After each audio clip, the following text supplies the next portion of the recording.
The LA Kings show grit in their latest home win, plus some breaking news involving a Kings player to react to on this edition of Locked On LA Kings.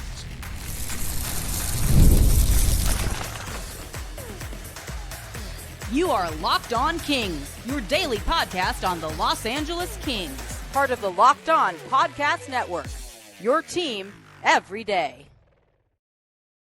Hey, Kings fans, welcome to Locked On LA Kings, part of the Locked On Podcast Network, your team every day. Thanks for making Locked On LA Kings your first listen every day. We are free and available wherever you get your podcasts and on YouTube. I'm Eddie Garcia, your host of Locked On LA Kings. I've worked in sports media for the past 30 years, also co-host of the Puck Podcast, a weekly NHL review show that's been putting out content for the last 18 years. A new episode dropped earlier today. And a passionate LA Kings fan for over 30 years. You can start the NFL playoffs with a big return on FanDuel. New customers can place a $5 bet, and you'll get started with $250 in bonus bets if you win your first $5. Visit FanDuel.com to get started. Well, we do have some breaking news to get to before we get to the Kings' latest home win. But news came down starting on Sunday, and then we had a resolution to it today on Monday, where Kings forward Arthur Kaliyev was placed on waivers, and he would get claimed by a team. The New York Rangers have claimed Arthur Kaliyev off waivers from the LA Kings. So Arthur Kaliyev, no longer a member of the LA Kings, played 188 games with the Kings after they made him a second-round pick, 33rd overall selection in 2019, scored 35 goals with 71 points in his time in LA. Best season came in the 2022-23 season when he put up 13 goals and 28 points in 56 games. But last season struggled to find a permanent role with the team and a place in the lineup. Had just 7 goals and 15 points in 51 games last season. Requested a trade reportedly. The Kings reportedly said they would try to accommodate him, but apparently there were no takers. Two sides tried to wipe the slate clean and have a fresh start going into this year's training camp with Jim Hiller now as the new head coach. But unfortunately, luck would not favor Arthur Kaliyev. Was hit into the boards in training camp, suffered a broken collarbone, and had not played a game with the LA Kings since. Had a couple of games down in the AHL with the Reign, had been activated off injured reserve, and to make room for some other players that are now coming off IR, the Kings tried to send Arthur Kaliyev back to the Ontario Reign, but he had to clear waivers, and he was claimed by the New York Rangers. So unfortunate that Arthur Kaliyev could never really find a role in LA. Certainly a guy who has some talent, has an above average shot, has some scoring ability, but there's also some deficiencies to his game. Obviously, doesn't really create his own shot very well. Okay skater, okay passer, not a great defender, not very physical. And in the end, just doesn't really fit the style of the LA Kings. Now, if he were putting up 30 goals, then you're willing to live with his deficiencies in other areas. But obviously that wasn't the case. And certainly a guy who, if he was going to even get, 15 goals, was going to have to play like top 6 minutes. And that just wasn't going to work in Los Angeles. And now that he comes off injured reserve, with the way the team's playing, there's no place for him to really go other than maybe the fourth line. You could argue, hey, throw him on the fourth line, and then we'll use him on the second power play unit to try and get some production out of the power play. But again, I just don't think what he gives you can justify that. He's not going to produce with any consistency playing fourth line minutes, I don't believe. And he's not going to give you any energy. He's not going to give you any physical play, something you're looking for from your typical fourth line player. So like I said, unfortunately, no fit for Arthur Kaliyev with the Kings. Maybe he's a fit somewhere with the Rangers. Maybe somebody else can give him a chance and give him the minutes he needs to produce. But again, unfortunate, certainly some talent there, but I just think overall not a fit. You hate to lose a guy like that you've invested in. You invested a second round pick in for basically nothing. But at the same time, if he was in demand, then somebody would have been able to give you something for him. And apparently he wasn't, at least to that regard. So again, Arthur Kaliyev does not clear waivers and is now a member of the New York Rangers. And I wish him well. He seemed like a good guy, certainly well thought of, I think, in the Kings organization. I don't think it was ever necessarily that he didn't put out the effort. I just don't know that, again, what his strengths are not what the Kings are looking for. He puts up these big numbers in juniors, and you're hoping, well, hopefully he can keep the scoring touch, and we can develop him in those other areas. And And that didn't happen, and it's a two-way street. I don't know if you want to lay blame on the Kings for not developing him properly. I know people like to say that a lot. But again, it's on the player too to do the things that he's asked to do, and didn't seem like Arthur Kaliyev was really interested in that. So again, Arthur Kaliyev no longer a member of the LA Kings. As for the Kings, another game over the weekend and another home win as the Kings played game number 38 of the NHL season and their fourth game of this 5-game homestand. They were riding an 8-game home winning streak as they hosted the Tampa Bay Lightning, coming off a 3-0 shutout win over the New Jersey Devils on Wednesday. Lightning came in as currently a playoff team in the Eastern Conference, holding down one of the wildcard spots, and they've got some very talented players on their roster, some potential Hall of Fame players, former Stanley Cup winners like Nikita Kucherov, Braden Point, Jake Gensel, Victor Hedman, and goalie Andrei Vasilevsky. LA would make some roster moves before the game, and this does tie in somewhat to the Arthur Kaliyev decision. But rookie forward Andre Lee, who does not have to clear waivers, was sent down to Ontario in the AHL to make room for veteran forwards Trevor Moore and Trevor Lewis, both coming off injured reserve. Meanwhile, defenseman Alex Burrows was placed on non-roster status away from the team temporarily for the birth of his child. So congratulations to the Burrows, the second LA Kings defenseman to welcome the birth of a child during the season, joining Joel Edmundson. As for the Kings lineup, it would be slightly affected by the return of the Lewises. We would still have the same top line of Andrei Kopitar with Adrian Kempe and Alex Turcotte.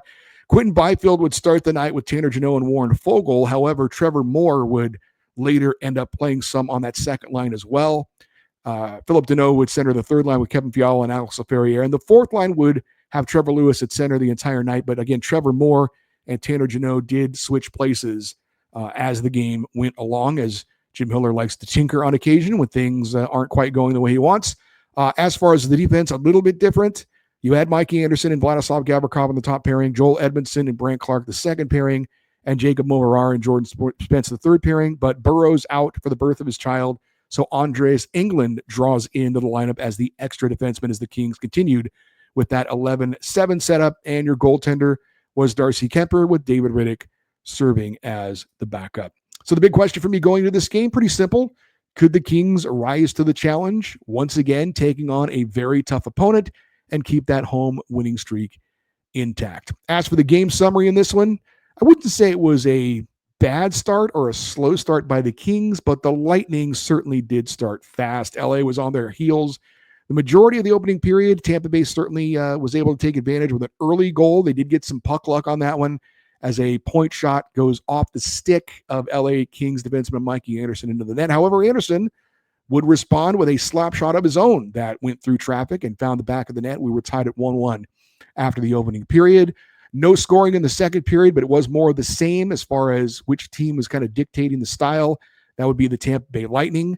LA was kind of pinned in their own end a lot and didn't have a ton of good scoring chances. But the Kings bent, but they never broke. Third period, again, we're still tied 1-1, and the Kings would slowly start to take over, not dominating the game, but they were the better team in the third period. And as a result, Alex Turcotte would make a great play, feed it to Adrian Kempe, who would score late in the game to give the Kings their first lead, 2-1, and that would be the final score. Kings win at 2-1 to extend their home ice winning streak to 9 in a row. They've won 12 of 16 overall. Kings improving on the season to 23-10-5 for 51 points with their fourth win in a row overall. And the Kings are now 14-2-1 on home ice. It is the best home winning percentage in the NHL. Game stats in this one. The Kings were, as I mentioned, not on the plus side of a lot of things other than the scoreboard, which is the most important place. But shots on goal favored Tampa Bay 34-21. Power plays, nobody was able to score, which is an advantage to the Kings in that one. 0 for 2 for the Lightning, 0 for 1 for the Kings. Faceoffs did slightly favor LA, 31-30. Hits favored the Kings, 36-25. Block shots favored LA as well, 17-16. So what was good for the LA Kings from a team standpoint? Defense. While Tampa Bay, the league's highest scoring team, oh, by the way, had the advantage in terms of shots and zone time, the Kings still made it very difficult for them to get high-quality scoring chances. And when they did get those chances, the goaltending stood tall. Kings never seem to panic, kind of like they've done so many times at home, especially turning it on in the third period. And I just think this is a huge confidence builder, the way the Kings have been playing lately, to know that if they're tied or down a goal going into the third, that they're going to find a way to win. And if they've got the lead going into the third, that they're going to be able to lock it down. The power play was also huge once again. Tampa Bay came in with the third best power play in the league. They had 2 power play opportunities and frankly never had a really good chance to score on either of their power play chances. And the Kings came up clutch. A key moment late in the game, able to come through and get the game-winning goal. What was not so good for the Kings from a team standpoint? Well, the Kings did live a little bit dangerously in this one. There were some odd man rushes allowed, thankfully broken up by some good defensive plays. There were some, when the Lightning did get a chance in a dangerous area, it seemed like a lot of times the Kings defenders would get their stick in a passing lane or a shooting lane and deflect it away. Getting shots on goal for the Kings, though, was an issue in the first 2 periods. It wasn't like they were getting the point shots on net through traffic going to the net like they've done so many times this year. The one time that did happen, Mikey Anderson did score, but not enough of those kind of opportunities in the first 2 periods. So something that they need to do better, generally speaking, from the start of a game. You don't want to live with a game being close going to the third, even though there's confidence there that you can get it done, but it's not exactly what you want to do every game. Coach's quote from Jim Hiller. Jim Hiller saying after this one, quote, "We talked about it after 2. Darcy gave us a chance. Game was still tied, and Darcy gave us a chance to even have a chance. Then great play by Turk. We needed somebody to make a play. Turk makes a great play. Juice finishes, and then we hang on by our fingertips." End quote. So my big takeaway from this game for the Kings, I used to do this thing where I would describe a game in a one word. I did that last year. I thought about that after this game because the one word that kept popping in my mind after this win was gutty, which is defined as having a vigorous, challenging quality. The Kings were very vigorous and challenging to the Tampa Bay Lightning in this one. I don't actually feel like the Kings got lucky in this one or stole this one. Like I said, they did bend, but they never broke. And I think Tampa Bay overall, you could say, was certainly the more effective team or the more dangerous team, but the Kings battled and worked and eventually got their chance and they capitalized on it. They say good teams find a way to win. I would say that was the case in this latest win over Tampa Bay. Up next, we'll look at some individual players from the weekend. That's next here on Locked On LA Kings, your team every day. The NFL playoffs are almost here, but it's not too late to get in on the regular season action with America's number one sports book, which is, of course, FanDuel. Actually, the regular season is over. It's time for the playoffs. But right now, new customers can finish the season strong with $250 in bonus bets if you win your first $5 bet. FanDuel has so many ways you can pick up a W. Not only can you bet on who will win the game, but FanDuel also places bets or takes bets for which player will score a touchdown, how many points each team will score, and so much more. If you just visit FanDuel.com and join today, that's FanDuel.com for your chance at $250 in bonus bets. Make every moment more with FanDuel, the official sportsbook partner of the NFL. Let's get into some individual players in the Kings' latest win over the Tampa Bay Lightning. And, of course, we always start with the goaltender. And Darcy Kuemper was the star of the game. I'm going to divulge a little bit early, but we have our 3 stars coming up. He's one of them. When the Kings decided to make that trade and ship out Pierre-Luc Dubois for Darcy Kuemper, I think most of us were like, okay, great. We're getting rid of PLD, getting rid of that contract. And Darcy Kuemper, okay. But he's been much, much more than okay. He's been much, much more than good enough, which is what I was hoping for from a guy who lost his starting job a year ago. He's been flat out great. He was great in this game. And he is not just carrying his own weight. He's not just doing good enough. He's actually a big reason why the Kings are having the success that they're having right now. He's not just making the stops he's supposed to make. He's making high quality, game-changing or game-saving types of saves. Against the Lightning, by the way, like I said, talented players like Andrei Vasilevsky. On the other end, So here's Kemper going up against the future Hall of Fame goaltender, and Kemper outplayed him. Now, he had to because he was the busier of the two goalies, but still, Darcy Kemper turning aside 33 of 34 shots. The one goal that he let in, we mentioned it was friendly fire deflected by Mikey Anderson. Kemper improving to 7-0-2 since returning from his injury. He's 11-2-5 overall for the Kings. The Kings have earned 27 of a possible 36 points when Darcy Kemper is in net. And today, Darcy Kemper was named one of the 3 stars of the week by the National Hockey League. Over the past week, he went 2-0, wins over New Jersey and Tampa Bay, goals against average of 0.50, and a save percentage of .985, allowing the 1 goal in the 2 games. He stopped 66 of 67 shots he faced with that 1 shutout. I did want to talk about Mikey Anderson and Vladislav Gavrikov. Anderson stood out a little bit more because he was involved offensively, 1 good and 1 bad. But I did want to mention Vladislav Gavrikov too. Of course, this duo has been so good for the LA Kings defensively. I thought they even took it to another level in the game against Tampa Bay. Both were so active and made so many key defensive plays. I thought Mikey stood out a little bit more because of the offense, but he played 25 minutes and 51 seconds. Gavrikov 25 minutes and 24 seconds. Both recorded 3 hits. Mikey had 5 block shots to Gabby's 4. Both had numerous standout plays, disrupting scoring chances, breaking up passes while going up against elite players like Nikita Kucherov, who had no points, and Braden Point, who was held to 1 assist.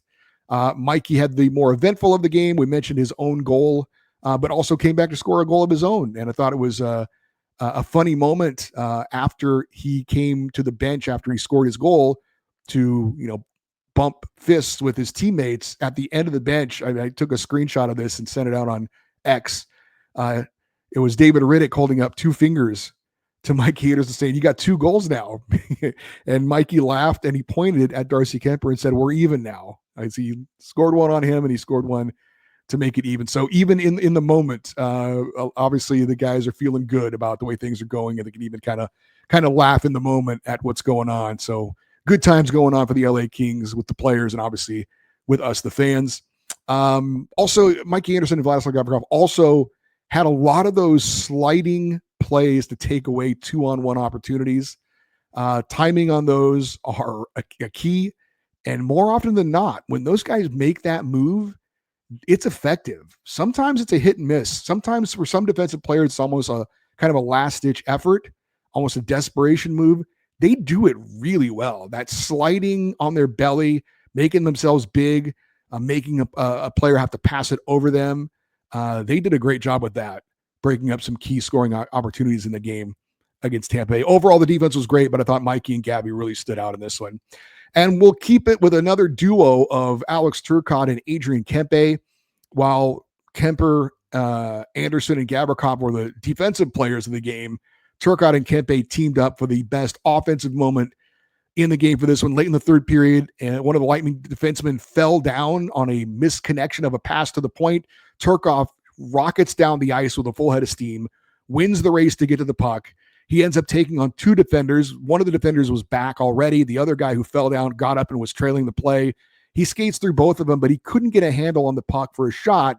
So he puts a backhand pass in the middle of the ice, and Adrian Kempe is right there coming off the bench on a line change and jumping up into the play.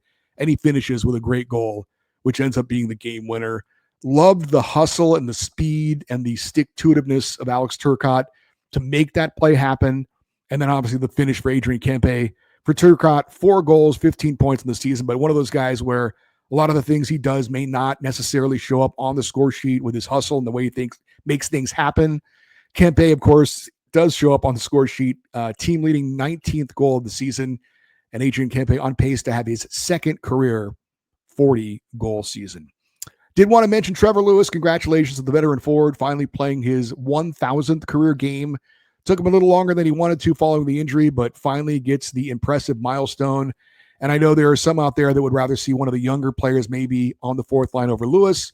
And maybe there's an argument to be made, but there's no question that in the Kings locker room, the players and the coaches have a ton of respect for Trevor Lewis, for his unselfish play, for his leadership on and off the ice.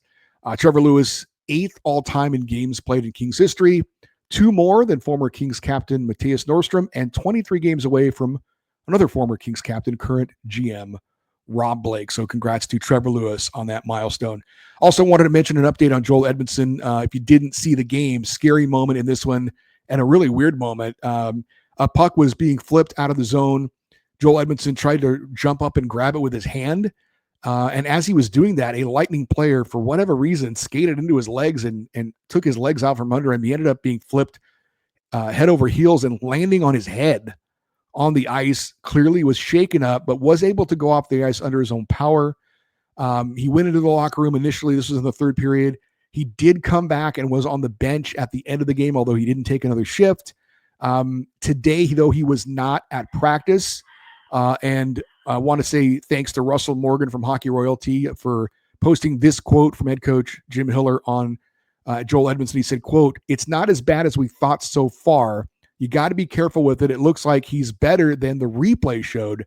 That's for sure," end quote. And the replay was scary, as he, like he said, he landed on his head on the ice. So we'll see what happens with Joel Edmundson. We'll keep our fingers crossed that he's okay. I wouldn't be shocked if he didn't play in the Kings' next game on Wednesday, the final game of the 5-game homestand.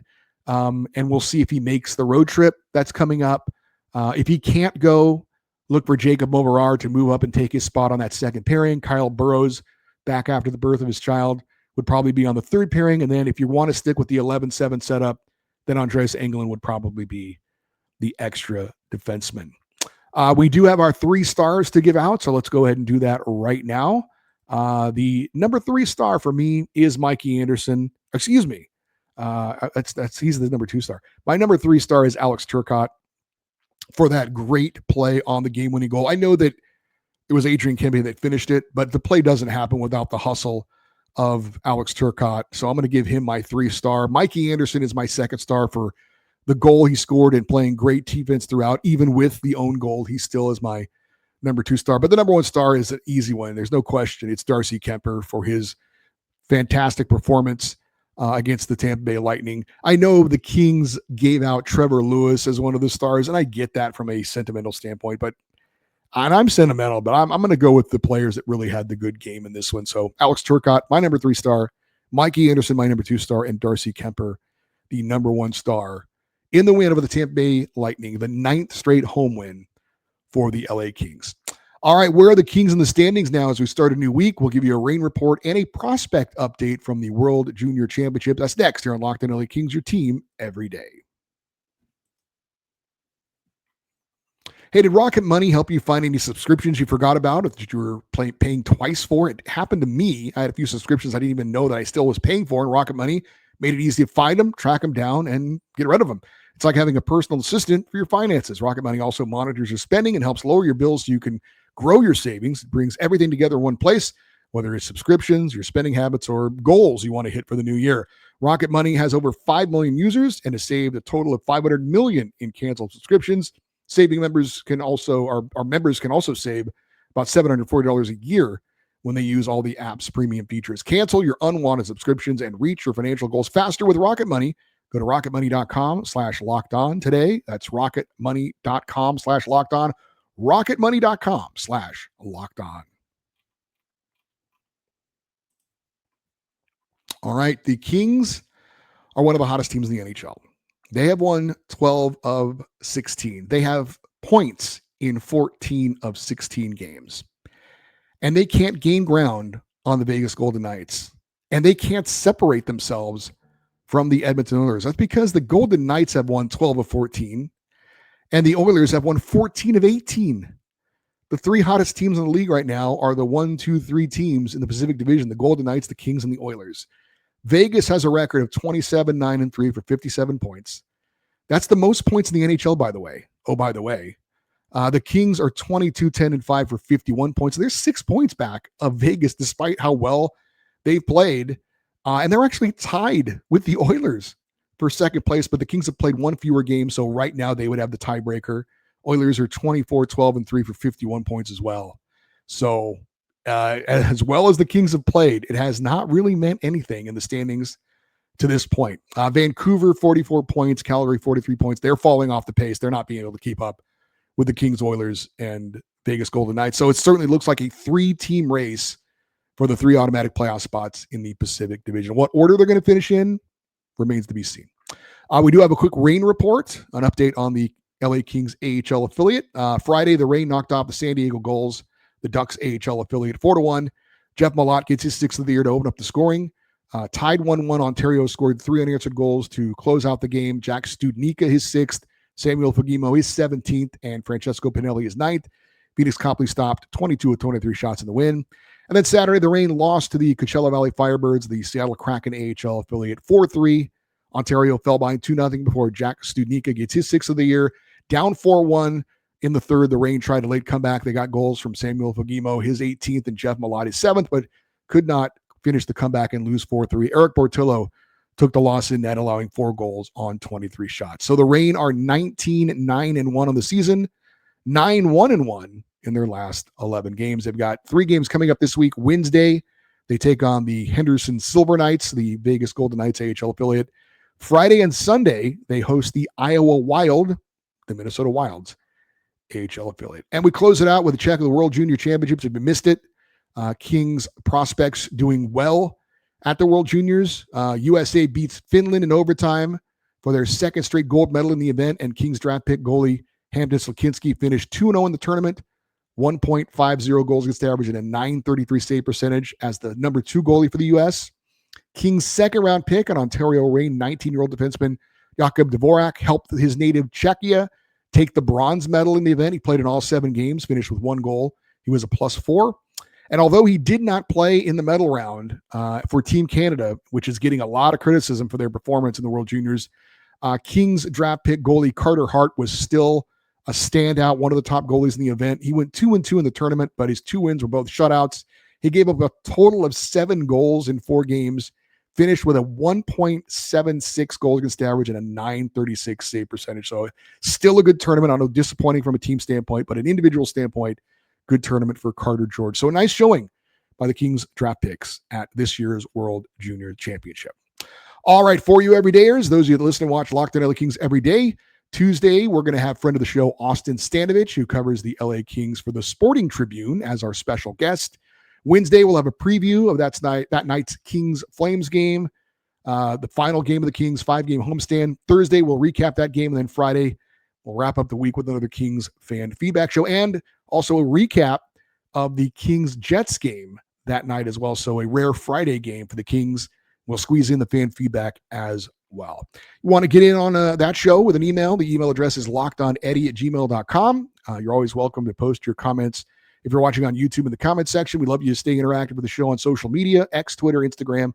We're at Locked On LA Kings. I'm Eddie Garcia. Thank you for listening and watching this episode of Locked On LA Kings, part of the Locked On Podcast Network, your team every day. Have a great rest of your day. We'll talk to you tomorrow. And as always, go Kings go.